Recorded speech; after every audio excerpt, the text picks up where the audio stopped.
What's up, guys? Brian here, representing the Overlay Network, bringing you guys an FA deck update. Ever since Phantom Rage came out, this deck has gotten a little bit better in terms of consistency. It's not as slow as it once was, thanks to primarily UA Hyper Stadium. Just the fact that you can add an FA monster from deck to hand is really, really great. Or add one UA Stadium from your graveyard to your hand is really great because it helps you just grind and do some really good plays as the game goes on, because the control aspect of this deck is good, and then when you want to be able to just attack and go aggro, it's there. As you see, this build has no hand traps. It's a going first build. I try as I may, it still is a tier 3 deck. Sad but true, but it's still a lot of fun, and it's one of the synchro decks that definitely deserves some attention, because some of the things the main deck monsters can do are very, very strong and powerful. So without further ado, let's get on into it. Starting off with Dark Dragster.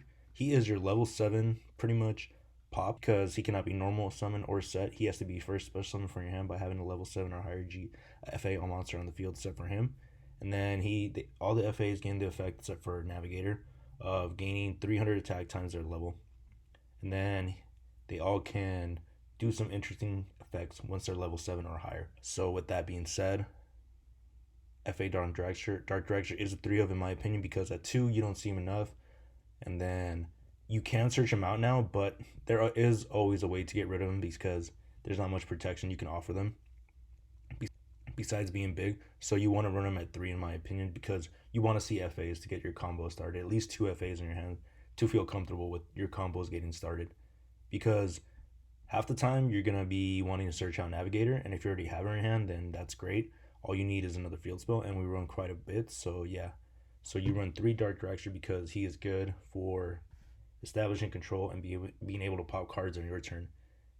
And reducing his level is good because he lets you go into some of the synchros you see right here, some of the lower level ones. So yeah. Next up we have Hang On Mock, probably the best one. He has a Macrocosmo once he hits level 7 or higher. And he's unaffected by your activated effects from an opponent's monster whose level/rank is lower than this card's level. So pretty neat, pretty interesting. Can come up and has come up, so be mindful of that. And the fact that he's just a Macrocosmos is insane for your opponent, at least, which is awesome. Next we have FA Whipcrosser, one of the 3-0s you also want to see in the deck. His effect is each time if this card is level 7 or higher, your opponent cannot discard or send cards from the hand to your graveyard to activate card effects. So they can't even activate hand traps if this guy's level 7 or higher, because you have to discard it.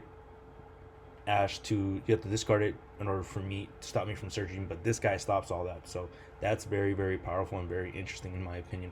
But it sucks that you have to get them all up to level 7. I wish it was a little bit easier to get them up there, but the field spells do a great job, and the fact that they gain a level each time a FA spell or trap is activated is insane, and that's not hard once per turn. So it does offer some very interesting stuff. I apologize for the heater. It's really cold in this house, so I don't want to freeze. So I'm going to have it on. So 3 FA Whipcrosser, very powerful card, very good card. Then we have Miss Auto Navigator. So if this card is in your hand or graveyard, you can target one FA monster whose current level is higher than its original level, special summon this card, and reduce that target's level back to its original level. So if it's, let's say, Hang On Mock's a level 9, you reduce it to level 5, or reduce it by 5 to bring it back down to 4. So you can make Auto Navigator level 5. So you have 5, 4, go into your Motorhome Sport, and that's pretty much your effect all the way around. And on top of that, when she is normal or special summon, you can add 1 FA spell from your deck to your hand. So whether you normal summon or special summon her, you're going to be getting the effect off unless they Veiler it or Ash Blossom it. So, or Impermanent. So very good. Keeps you in the game, lets you get whatever you feel you need between the, between the 8 field spells that you have in this deck.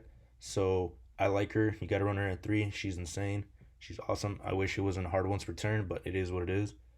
Next, we got Sonic Meister. Sonic Meister is great because he cannot be destroyed battle when an opponent's monster whose level/rank is lower than this card's level. So let's say you're facing Toad, because Toad's back to 3 now, and they want to attack him. He's not going to be destroyed because he's rank 2, Toad. And then, yeah, he's going to be surviving the field. And unless they have like something like, I don't know, Veiler or something to negate his effect, then he's going to be staying there for a while. So Once he gets up to level 7 or higher, he becomes a problem, dude. Honestly, he really does. Because he can't be destroyed by battle with an opponent's monster whose level slash rank is lower. So people run him at 1. I can see why he can get cloggy. He's not the best one, but he is important to see, at least for this variant of the deck.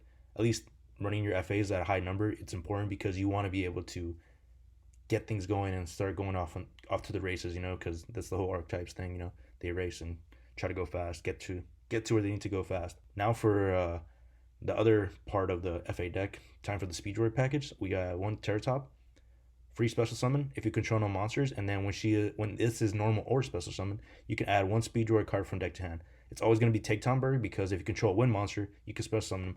So then you contribute this card to special summon one Speed Droid tuner. I don't have any of the Speed Droid tuners, which is why I don't have them in real life, which is why I don't have them in my deck profile. But if I did, I'd probably change it up and see what that will do with it. But that's not the case right now. So we just run this little package right here at 3. He's at 1, unfortunately, but if he ever does come up to like 2 or whatever, best believe we're running him at 2. And then we have the Speed Droid Take Tomberry. He got a reprint, thankfully, and this has been a common. And then we go on to the Mecha Phantom Beast Coltwing. Now for the one-ofs. And let's start off with Coltwing. Got a reprint in the gold set. Thankfully, he was getting expensive for a common.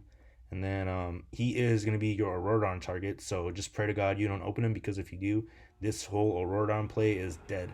At least with him and Auroradon, it's dead if you draw him. So pray to God you don't draw him, or pray whatever you pray, and hope you don't draw him, because if you do, he's a brick. You don't want to see him in the hand. He doesn't offer anything, but he does give you 2 tokens when you resolve his effect. If you control another Mecha Phantom monster when you special summon, he lets you bring out the 2 level 3 tokens. So he's pretty much your new O-line.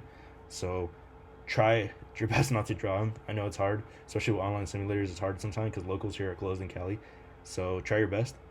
But yeah, very important and very, very high reward card. Okay, so next up is Gen X Allied Birdman, a 1-of. He's still at 1 for some reason. And then it says you can return 1 face-up monster you control to hand, special summon this card, but banish him when leaves the field. Also, it gains 500 tech if the return monster was wind. As you see, we mostly run wind, except for Dark Dragster. Even with some of the monsters here in the extra deck, some of them are wind. Yep, some of them are. So you can even return them. You can gain a second effect to get him to 1900, which is pretty nice for a level 3 tuner. So pretty good. I like him. He can help you extend in some cases, letting you return some of the FAs you want to protect, like Sonic Meister or Auto Navigator, because she is important for the ground game. So I like him. He's level 3. Lots of utility he offers, and he can get kind of big sometimes. Then one Despot, you don't mind opening this guy up, but he's pretty much your Kriston Halki target that you want to be bringing out off the Kriston to go into Auroradon. So that's why he's here. And then he can get pretty big too, because you bring out a lot of tokens and all your monsters are machines. So if you do run into the scenario where you can use his first effect to gain 500 tech for each monster you control, that includes tokens, by the way, and a lot of the tokens we have are machines. So he can get pretty big, up to like 3,000 sometimes. So keep that in mind when you do bring him out. Then we have 1-for-1, Godly 1-of, Upstart Goblin, Godly 1-of, Terraforming, Foolish Burial, Monster Reborn, and Call By. I think all these are self-explanatory. Foolish Burial, you really want to be sending Navigator to the graveyard to be able to use your effect from the graveyard if you do open it up. And Call By just for protection, because you don't want to get hand trapped on the Kriston Halki Needle Fiber combo. I was never really using Link Ross in this deck anyways. I was more trying to get into like Calamities or go for like an OTK if it was there, / control with Crystal Wing. So Link Ross was never really in my mind when making this deck profile. So that's it for the 1-ofs. As you can see, we run quite a bit, but for this variant of the deck, because it is going first, you want to be able to maximize extenders and your chance to go into a good board you can feel good of setting up first. Next up, we have, not Pit Stop. Honestly, Pit Stop's good, but I would take it out, boys, for test run if you are trying to go first and feel a little bit more comfortable with your board, because test run's a very powerful card. Let me organize this real quick. Sorry about this. So test run's a very powerful card because it lets you target one FA monster you control to change its battle position, then destroy one card on the field. The second effect is non-targeting. So you can just target one FA monster you control, then destroy a card on the field. Non-targeting removal, which is very, very powerful. And then on top of that, you're activating a spell, which gives a boost to all your FAs except for Navigator. And yeah, it's insane. But on top of that, during the main phase, except the turn it was sent there, you can banish this card from your graveyard to target one face-up card you control, destroy it, and if you do, special summon one FA monster from your deck. Half the time, you're going to be using this effect to be targeting FA City Grand Prix, FA City Grand Prix, because when this card is destroyed by a card effect, you can add an FA card from your deck to your hand. FA card. So like that's anything you want from this deck. So that's pretty good if you ask me. You can search out your entire archetype if you just with these two cards, Test Run and City Grand Prix. Granted, you're not gonna want to be destroying it unless you have another field spell, but hey, it can come up and you might need to do it. But the ability to search out whatever you may need thanks to this card, and then to pop this card to search out anything you need thanks to this is insane. So yeah, we run it at 3. And going first, I'd probably put in, going second, I'd probably put like Pit Stop or something to help you try to extend a little bit. And then we go into the new addition from Phantom Rage, UA Locker Room, aka FA Locker Room, because it's always treated as an FA card. And then you can target one FA monster you control or in your graveyard, add it to your hand. And if you do, gain 500 life points. Then you can apply this effect. Reveal any number of FA monsters in your hand, shuffle it into the deck, then draw cards equal to the number of cards shuffled. You can only activate one of these guys once per turn, which makes sense. Would it be broken if you could activate multiples? But this is good because it just helps you, stay up in terms of life points advantage. And then on top of that, you get to draw to search out whatever else you want or may need. So, which is good. And on top of that, you are recurring some resources too. And with you not being able to grind so much because you don't have Pot of Avarice, that's a card I would love to throw in here, but can't really because it's already at 40.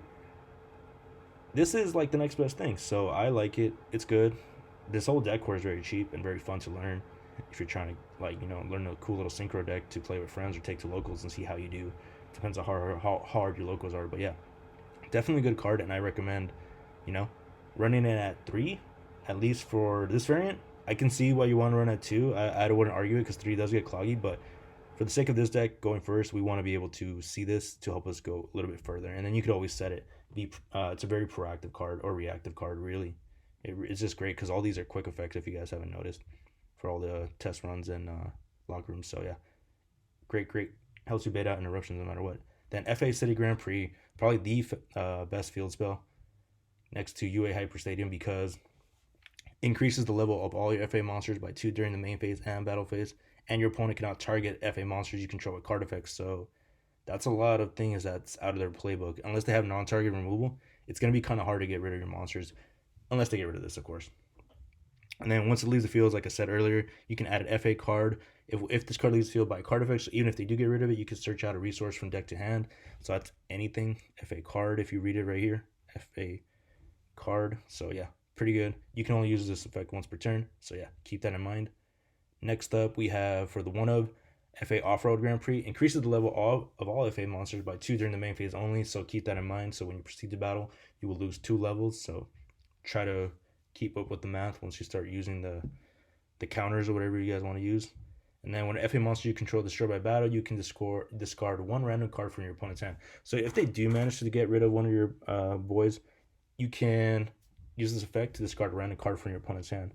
And then if this face-up card leaves on the field is destroyed by a card effect, you can add an FA card from deck to hand. So once again, giving you the same ability and just great, search power that Grand Prix does, because same thing, it's Off-Road Grand Prix, not City Grand Prix. So you see the theme here? Crazy, right? Next up, UA Hyper Stadium. Like I said earlier, you could treat it as all these UA cards are treated as FA cards. So you could just pay 1,000 life points to add an FA monster from deck to hand, or UA Stadium from your graveyard to your hand, and then you can reveal the field spell to pay 1,000 life points to so you're gonna activate it, pay 1,000 life points to reveal field spell, and then pay 1,000 life points to normal summon a UA or FA monster during your main phase, in addition to the normal summon slash set. So it's pretty much a double summon for you by paying 1,000 life points, and with the cost of revealing a field spell, that's fine. They're gonna know by the time you do all this, so you are giving up information, but it's fine. It's just a great card. I'm glad it got here, so fun times for us. And then lastly, for the last card, FA City Grand Prix, this increases the level of all FA monsters on the field during the battle phase only. And then when your FA monster destroys an opponent's monster by battle, you get to draw a card. And then same effect, if this card leaves the field, you can add an FA card from deck to hand. So all the Grand Prix cards just have that effect, which is great. I love it. Can't really, say much else. Now let's get into the extra deck. 1 Shining Star GT, you're pretty much your beat stick that helps you establish your control, because this gains attack equal to the level times 300 of all FA monster it points to. So He's going to get really big really fast because they're going to be gaining levels thanks to your spells, thanks to you playing Yu-Gi-Oh! And be able to establish the control aspect. Unfortunately, nobody takes battle damage. He is going to get really big though because these guys get really big really fast. And then each time a FA spell or trap is activated, you can place an athlete counter on this, and the athlete counter is pretty much a monster negate and destruction, and it's quick effect. So hey, if you're able to have this guy set up, it's gonna be a good time. Then you have Crystal Needle Fiber. You run two of this guy because you don't want to get Ash. You might get Valor or Ash on one of these, so just run two. I mean, you could try to get away with one to go for a game, just really blow them out. Try to go for the Crystal Combo, but I would recommend running two if you can afford it. If not, just go for one. Take out the second Crystal for second Shining Star GT, and that's you're good. You're good. But I like two because you are gonna get Ash or Valor on one of those guys, so keep that in mind. Next, we have Mecha Phantom Beast Auroradon, so very powerful, generic Link 3.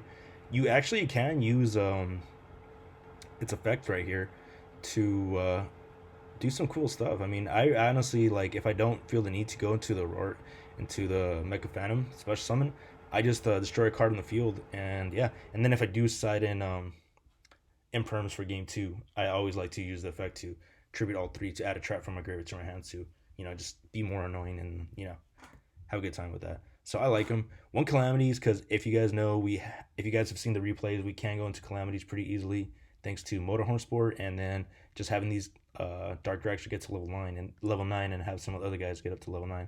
So we can go into Calamities, very powerful card, and just get ready to deal with this format. One High Speed Chanabara, because he is pretty much like your Cyber Dragon. He gains 200 Cyber Twin Dragon, excuse me.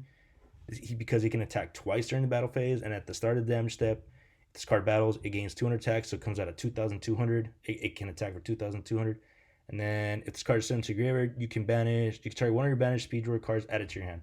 So if for some reason one of these guys gets banished, you can add them back to your hand and do some cool, interesting plays. Usually I like to do that with Omega. And yeah, because it helps. It's one of those plays you can do. It comes up. Then I run 3 Dawn Dragster because he is a spell and trap negate. And besides, most of the removal people have are spell traps. So he just says no unless it's Dark Ruler. So there's that. And then 1 Cyber's Quantum Link Dragon. So glad this card got a reprint. Just a generic level 7. We can go into level 7s very easily along with level 8s and level 5 here and there. But not too much. But when it does come up, it is nice because it's usually free game. And then one Quantum Dragon because it needed a reprint. So its effect is while you control Link monster your opponent control cannot target monster you control for attacks except this one.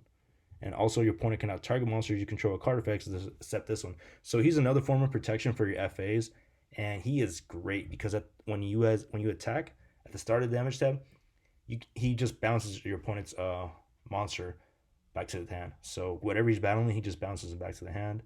And then not only that, he can attack again. He can make a second attack in a row. So therefore, just getting rid of the board even more. And then 1 Omega because you can't go into the control aspect, and then there's nothing better than ripping out your opponent's card out of the hand, especially if it's like they only have like 2 cards in hand. So that's pretty cool. And then 1 Crystal Wing because it's very easy to make him because sometimes Dark Dragster will use his effect. He'll be like at a 5 or a 6, and you bring out your 3 or a 4 or whatever he is to go into Crystal Wing Synchro Dragon. So I like him. Got to run him in here. 1 Warlord Savage. He is budget now, more so than ever. When he's getting up to like $50, that was insane. So very good card. You can use him pretty well here because you got some good links and some big links too. So got to run him. And then 1 High Speed Droid Kite Drake. There's only 1 printing for this card, so I don't know if you guys want to run this guy. This could easily be a Stardust Dragon or a Black Rose Dragon, whatever you guys like. But he's a little bit better because when you synchro summon, you can activate 1 of 2 effects. Destroy all other cards in the field, so he pretty much just nukes everything, non-targeting destruction, or negate the effects of all face-up cards your opponent currently controls. This card in your possession to graveyard but opponent's card effect. You can add a speed draw card from deck to hand. So you can add any one of these 2 bad boys when he does leave the field by card effect. So pretty good, nice card. You need a Wind Machine Tuner, but that's no problem because we have Miss Navigator right here, so she is a lifesaver, and you can bring him out very easily thanks to her. So very powerful card. Glad that only speed droids can really bring him out, and along with some other wind archetypes. Wind Machine archetype. So great card, worth running. Like I said, if you can't get him or don't have him, don't want to run him, Black Rose is a great target too. Just a little bit better because he survives the board field wipe. And then lastly, Motorhome Sport. This could easily be a 2 of also, along with Shining Star GT. Just for this variant, I found myself just wanting to have better level 8 monsters that can really, blow things out of the water or just, solidify the control aspect of it. But he is still good nonetheless. He's like a Cosmo Destroyer, but really, really better in my opinion because he gains attack equal. They always say that. He also gains charge level by 1.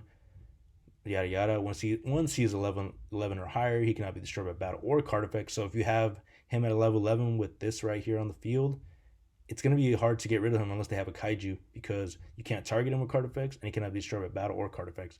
So there is that. And then once he gets to level 13, you can target one FA monster in your Gyarados special summon. So once you are able to get him up to that level 13, you can bring out your Shining Star GT, your Hang On Mock, your Dark Dragster, your Navigator, whatever you so desire. And it's just it can get out of control, but it is slow, very slow. But I like it. I love it. It's a really good deck. One of the first decks I make getting back into Yu-Gi-Oh because it was so cheap, and then seeing it get more support is fun. But lots of different ways to make it. Would love to know what you guys think of this going first variant. And yeah, but I rambled on long enough. Brian with Neil Overland Network signing out.